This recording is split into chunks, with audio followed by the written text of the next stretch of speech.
Hi, my name is Grace Johnson, and I am a grad student pursuing a master's in communication studies in the upstate of South Carolina. Today I'd like to tell you a story. When I was in high school, my dad was diagnosed with cancer.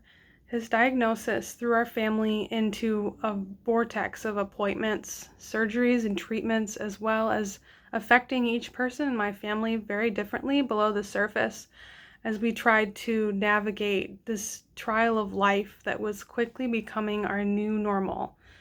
The rigorous treatment plan that he was put through cured him of his cancer, which was amazing.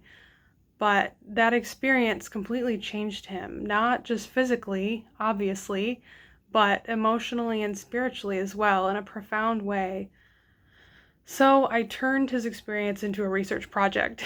I had seen him and other cancer survivors bond immediately because of the shared experience that they had that you don't really understand unless you've been through it yourself.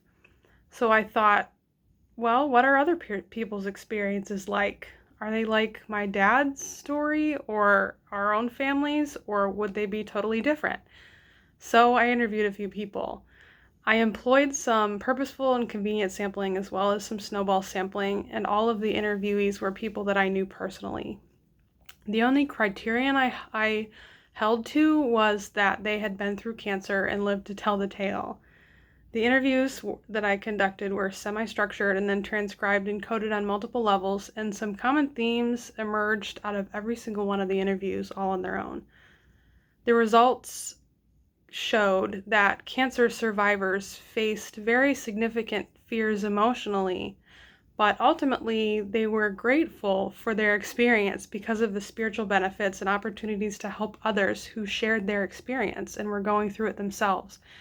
Cancer survivors also struggled with the new identity that they gained as a result of having cancer. This part was something of a surprise to me because I'd heard about that concept but didn't anticipate how clearly it would show itself across the board. After you've had cancer, you become part of the club, one interviewee said. People see you differently once you've been labeled as a cancer survivor. On that note, they also didn't really love those terms that we use, like cancer survivor or warrior or fighting a cancer battle, because of how they really felt through the surgeries and intense treatment.